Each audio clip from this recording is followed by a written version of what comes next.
Vas-y, je te laisse faire le petit clap. Donc, 1, 2, 3. Bonjour Aurélie. Bonjour Yael. Alors, bonjour les auditrices et les auditeurs. Il y a quelque temps, j'ai commencé à interviewer différentes personnes dans différents, on va dire, métiers, ou en tout cas qui œuvrent au service du prendre soin dans différents domaines. Et là, j'avais envie voilà, de vous proposer de rencontrer Aurélie et de mettre en lumière son livre qui parle d'alimentation vivante. Donc Aurélie, est-ce que tu pourrais nous présenter voilà, ce livre-là qui sort ou qui est déjà sorti sur l'alimentation vivante? Ouais, il vient de sortir. Je vous le montre. Oui. Mais on fait comme les bébés, on le montre un petit peu et après on va le laisser de côté. Voilà, c'est un petit livre qui est dans un petit format pratique qui fait à peu près une centaine de pages. Et on retrouve 50 recettes d'alimentation vivante.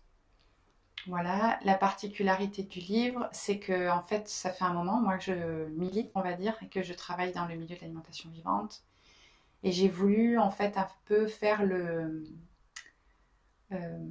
prendre toutes les objections qu'on avait des personnes qui n'arrivaient pas ou qui ne pouvaient pas ou pour qui ça semblait trop compliqué de faire l'expérience, de mettre plus de vivant dans leur assiette.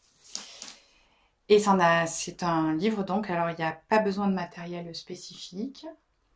On peut le faire avec sa cuisine sans rien changer. Il y a des conseils pour ce qu'on peut acheter pour mettre dans notre placard, dans le frigo, dans le congélateur. Et en fait, c'est par saison. Voilà, donc il y a des menus. Il y a un menu des beaux jours et un menu d'hiver. Est-ce que tu peux nous parler un peu de ce que c'est que l'alimentation vivante? Parce que peut-être il y a des gens qui savent pas ce que c'est que l'alimentation vivante, ou peut-être ils entendent alimentation vivante, mais de quoi ça parle l'alimentation vivante? Alors, l'alimentation vivante, on va dire que c'est un des panels qu'on retrouve souvent en naturopathie. C'est une porte d'entrée pour prendre soin de soi. En fait, le principe, c'est de préserver tout ce qui est nutriments et enzymes. Et on a constaté que en fait, ces nutriments et ces enzymes étaient vraiment altérés par la cuisson. Donc est née une façon de faire qui est de ne pas cuire ces aliments.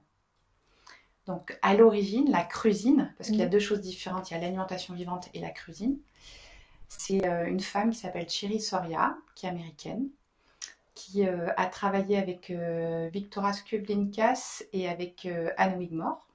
Donc c'était les co-créateurs du centre Hippocrate aux États-Unis. Et donc au centre Hippocrate, c'est vraiment thérapeutique en fait, c'était très proche de l'hygiénisme, donc il y avait plein de soins, il y avait des lavements, il y avait des jeûnes et tout ça. Et quand on voulait renforcer l'organisme, on apportait du nutriment, mais c'était pas vraiment bon. C'était mixé des graines germées, des choses comme ça, mais c'était pas vraiment bon. Et elle, en fait, elle a voulu prendre donc tout cet aspect thérapeutique, mais le mettre dans la nourriture et créer des recettes. Voilà, donc les plus connus, par exemple, c'est les spaghettis de courgettes, les gâteaux crus. Et donc, elle a été très, très inspirante. Elle a inspiré beaucoup, beaucoup de personnes en France, surtout ceux qui passent à l'alimentation vivante. Et voilà, et donc, moi, ça fait 8 ans que je pratique ça en famille. J'étais pas malade à la base, mais par contre, j'ai gagné énormément en vitalité en mangeant comme ça. Et il a fallu que je séduise ma famille, donc mes enfants, voilà. C'est vrai que l'image qu'on a de l'alimentation vivante, c'est les jus. Ça veut dire aussi acquérir des appareils, un déshydrateur. Et il y a des gens en fait qui n'ont pas les moyens. Ou l'espace. Ou qui se disent que ça veut dire qu'il faut anticiper, préparer certaines choses. Et du coup, il y a un effraiement de se lancer dans voilà l'alimentation vivante et la cuisine. Et j'ai compris que dans ton livre, en fait, c'est vraiment des recettes faciles à faire qu'on peut faire c'est ça. En famille. En famille, avec des ingrédients que tu trouves assez facilement aussi.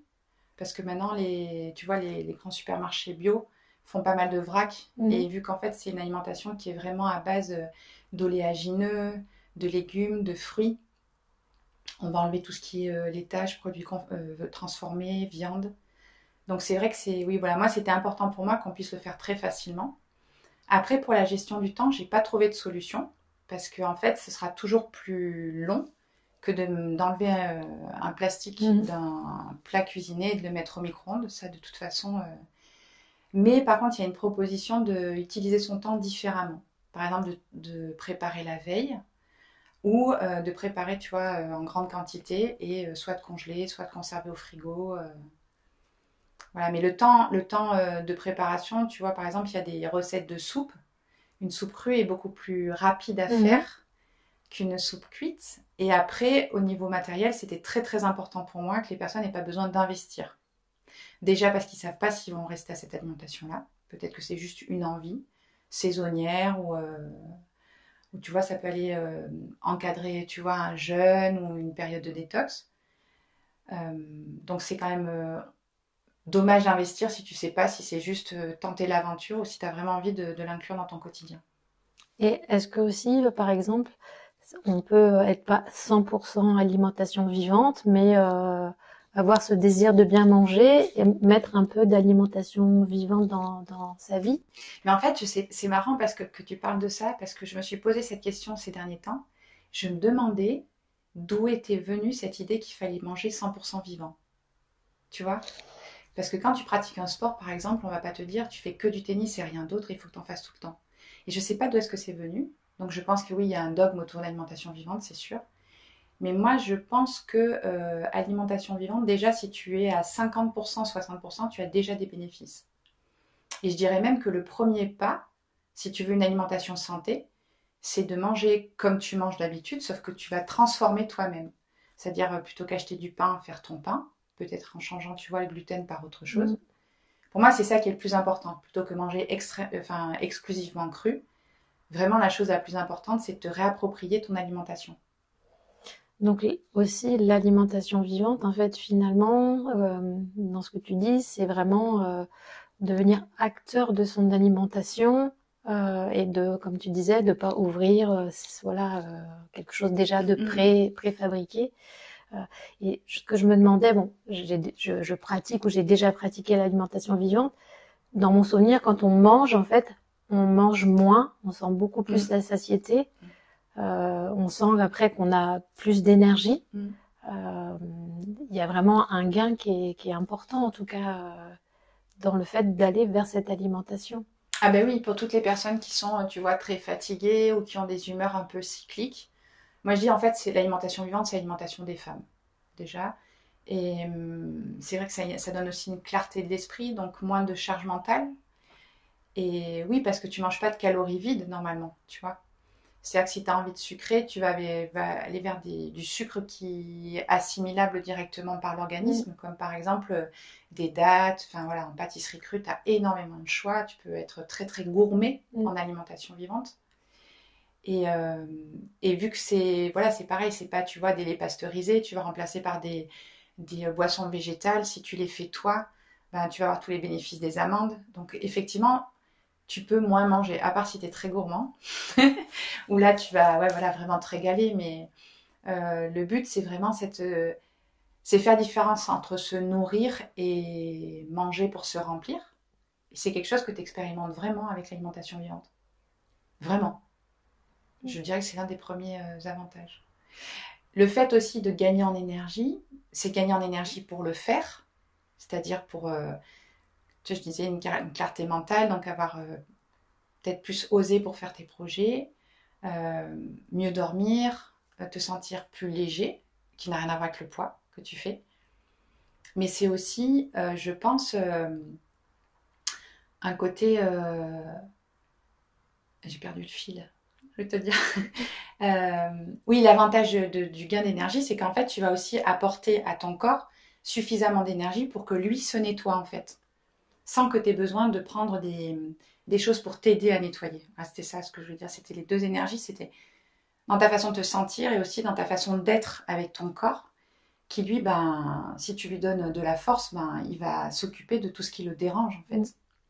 Et donc dans ton livre, c'est-à-dire qu'on peut mettre pas à pas, petit à petit, un peu d'alimentation vivante dans son quotidien, facilement, et le présenter aussi à toute sa famille.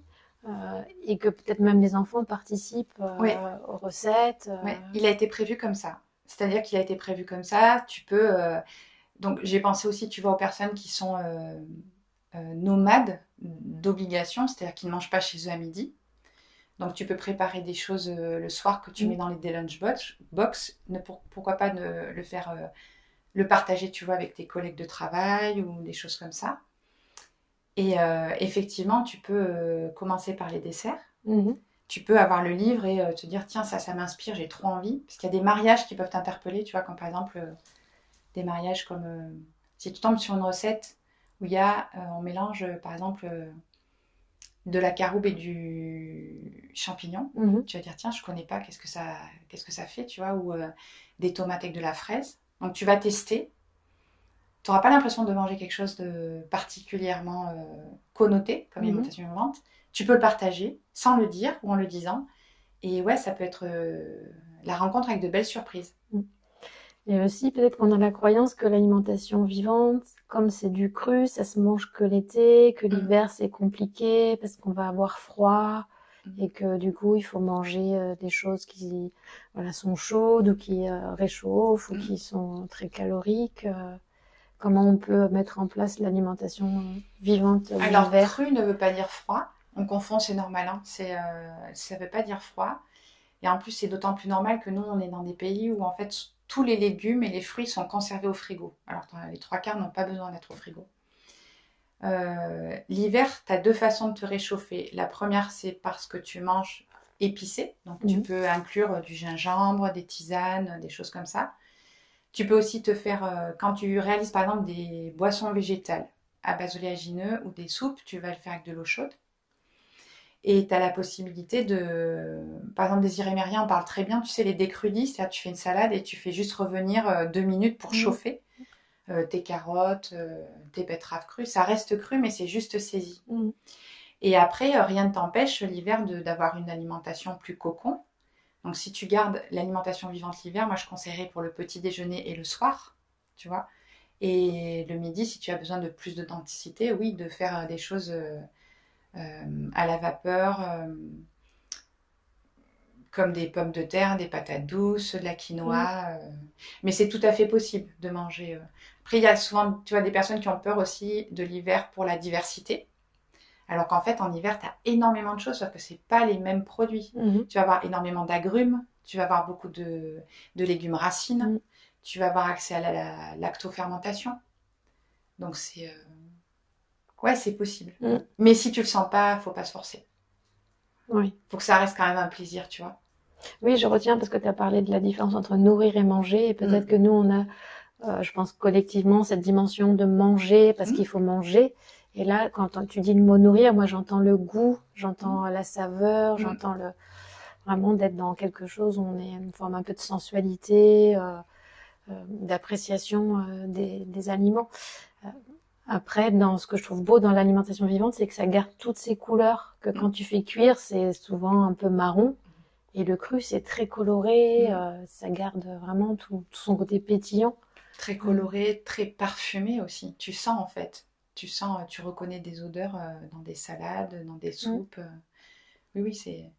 Moi, je suis convaincue, donc je peux en parler pendant des heures là de tu vois, de cet aspect méditatif qu'on peut retrouver dans l'alimentation vivante en fait, parce que ça appelle vraiment tous les sens. Et la proposition du livre au niveau des menus, c'est que moi j'ai fait les menus d'une certaine façon, mais c'est quelque chose que tu peux égrener sur 3 semaines, tu vois, en testant, y allant un petit peu beaucoup, puis un peu moins, puis revenir. Alors j'imagine aussi pareil, des personnes qui se disent mais comment je fais avec mes enfants, surtout peut-être avec des ados, parce qu'avec des tout petits, ils sont dans cette découverte, donc c'est peut-être plus facile, mais après en grandissant, des fois les enfants voilà, ont des goûts particuliers, et les parents se disent bon comment je vais mettre du cru quoi. Ben, alors, ça dépend de l'exigence du parent et ça dépend où est-ce qu'il met l'alimentation. C'est-à-dire s'il le met de façon très, tu vois, c'est un peu, je vais faire un parallèle avec la religion en fait. S'il vit l'alimentation comme une religion, c'est sûr qu'il risque d'y avoir des conflits, surtout à l'adolescence. Par contre, si tu le vis vraiment comme une proposition et du lâcher prise, C'est-à-dire que tu peux avoir des ados qui vont manger des choses, tu sais très bien que c'est pas bon. Surtout si tu étais un peu éduqué à la naturopathie, voilà, tu peux sauter au plafond quand tu vois tes enfants faire des associations. Mais c'est les accompagner là-dedans, ça veut dire si trop de pizza ou trop de... Et puis bah voilà, j'ai des mots physiques, bah, expliquer d'où viennent ces mots. Peut-être arrête de manger un petit peu de ceci, remange un petit peu de cela. Moi j'ai remarqué en fait souvent chez les adolescents, c'était pas trop la proposition. Il faut que ce soit vraiment sexy, comme ce que tu sers dans l'assiette, que ce soit beau, tu vois, et gras. Ils aiment bien ce qui est gras, ce qui est rond au niveau du goût. Mais c'est surtout le souci qu'il y a, c'est surtout un souci d'hydratation. C'est-à-dire toutes les boissons transformées qu'ils consomment et qui ne sont pas forcément hydratantes en fait. Donc si tu peux les ramener voilà, en douceur et tu peux imaginer, nous par exemple à la maison, donc c'est végétarien, pas de poisson, pas de viande, mais par contre tu as une table où il y a le repas vivant et tu as toujours quelque chose qui est préparé de cuit. Donc voilà, donc ils se servent, ils compensent. Et donc l'alimentation vivante, donc c'est des fruits, légumes, des oléagineux, donc c'est amandes, olives, graines. Après il y a des algues, champignons, lactofermentation. Et des graines germées. Graines germées, les jeunes pousses, déshydratation. C'est très très vaste, hein. C'est vraiment un grand univers. Et on peut faire des tartes, des gâteaux. Ça c'est une belle façon d'amener les ados justement, tu vois. C'est en les éduquant là-dessus aussi. Tu sais, il y a plein de choses au niveau éducatif dont on ne parle pas. On ne les éduque pas, par exemple, à la présence de la mort dans la vie, à la présence comment gérer son argent. À part si tu fais évidemment des études de commerce, mais c'est pas quelque chose souvent, tu vois, qu'on transmet. On transmet beaucoup d'autres choses, mais pas ça. Et l'alimentation, c'est quelque chose qui est un peu laissé de côté aussi. C'est-à-dire qu'on a tendance à perpétuer des traditions, des habitudes, et découvrir en même temps qu'eux, et les faire toucher, préparer. Oui, ça peut être une bonne idée. Comme tu dis, par les tartes. J'ai vu qu'il y a des esquimaux dans ton livre. Ça peut être pas mal, ça, l'été. Ouais, carrément. Et puis les esquimaux, c'est quoi? C'est ni plus ni moins un smoothie. Donc après, tu peux cacher aussi. Pour les enfants, tu vois, tu peux cacher plein de super aliments. Tu parlais des algues, t'as le pollen, t'as l'eau de mer. Enfin, tu peux cacher beaucoup de choses, en fait. Et là, ton chemin actuel, toi, il est vraiment à fond dans l'alimentation vivante, dans une forme de transmission par les livres. Mais est-ce qu'il y a d'autres choses sur cette alimentation vivante que tu as envie de transmettre? Moi, personnellement, dans mon chemin de femme, là, j'en suis à... Oui, à partir de la rentrée, on va donner des cours dans une école en Belgique. Et je suis super contente parce qu'en fait, c'est une école qui est sur l'alimentation durable et pas forcément végétarienne et pas forcément crue. Donc nous, on va amener une couleur qui sera dans un grand arc-en-ciel et c'est ce que vraiment moi je voulais. Je pense pas que ce soit une bonne idée de prôner le cru pour tout le monde. Parce qu'on ne connaît pas les circonstances de vie de chacun, ni son bagage santé, ni son histoire. Mais que ce soit... Ouais, moi, mon ambition, ce serait que, tu vois, par exemple, tu dis, tiens, tu m'appelles en te disant, on va manger italien aujourd'hui, tu me dises, ça te dit, on va manger cru, en fait. Que ça fasse vraiment partie, tu vois, du paysage culinaire français. Oui, parce qu'aujourd'hui, il y a de plus en plus, par exemple, des restos, des propositions, même dans des choses classiques, d'un repas végétarien, maintenant même vegan. Donc, il peut y avoir cru. Du cru. Tu as de plus en plus de fromages, tu vois, des fromages végétaux. Donc voilà, moi, mon rêve, ce serait ça. Après, là où j'œuvre, on a toujours la société BioVie, qui est une épicerie en ligne, on va dire, qui propose... en fait, on la voit comme un escalier. C'est-à-dire que c'est pour les initiés qui mangent depuis très longtemps, ils vont trouver des aliments très pointus de qualité. Et puis pour ceux qui, c'est les premiers pas, c'est la première marche. Donc on a une proposition de choses qui sont un peu transformées, comme du tartare d'algues déjà tout fait, des kits pour faire ses fromages, des wraps. Donc ça, j'y tiens à cette boutique-là. On est content parce qu'on on propose souvent, à peu près tous les 15 jours, on sort un nouveau produit. Donc c'est chouette, ça veut dire que ça bouge, tu vois, que les curseurs sont vraiment, il y a beaucoup de propositions en fait. Et donc vous réfléchissez à peut-être la demande ou proposer des choses peut-être différentes ou alors que ça soit plus accessible. Ouais. On essaie d'être accessible sur le prix déjà, de vraiment pas lésiner sur la qualité. Et aussi on essaye d'être assez innovant et de répondre en fait on communique beaucoup avec notre communauté, on a souvent des retours au SAV qui n'est pas forcément, tu vois, les SAV d'habitude c'est pour ce qui est négatif, c'est quand quelque chose ne va pas. Là on a beaucoup de personnes qui se permettent de nous faire des propositions et nous ça nous amène à réfléchir et à proposer d'autres choses. Donc ça, c'est quelque chose qui est chouette. Je pense qu'on a envie de continuer encore un petit moment. Mais là, c'est vrai qu'on a envie de passer un peu à la transmission. Donc ça va être peut-être que vous allez nous retrouver. Je dis nous parce qu'on fait ça avec mon conjoint Eric. Mais voilà, que vous allez me retrouver ou le retrouver ou nous retrouver par des articles, des dossiers à thème dans des revues, tu vois, ou des conférences qu'on peut donner. Voilà. Et est-ce que tu aurais un dernier message pour la fin sur l'alimentation vivante ou même sur toi, là, sur... merci déjà, Yael, de me donner la parole. Je sais que toi, c'est un sujet que tu as aimé, que tu aimes encore. Ouais. Voilà. Ça a pris la place dans ta vie aussi. Un message, ce serait quitte à écouter du brouhaha, autant que ce soit le vôtre, celui qui est intérieur. Parce que c'est le seul sur lequel vous pouvez changer quelque chose. Je crois que ce serait ça le message. Donc par le biais de l'alimentation vivante? Ouais, ou en général? Ouais, en général. De laisser un peu le bruit du monde et que, voilà, de laisser de la place à son bruit intérieur pour voir ce qu'il a à dire quand on lui donne de l'espace. Merci Aurélie. Merci à elle. Et à bientôt. À bientôt. Et merci d'avoir écouté cette interview et puis je vous dis à bientôt.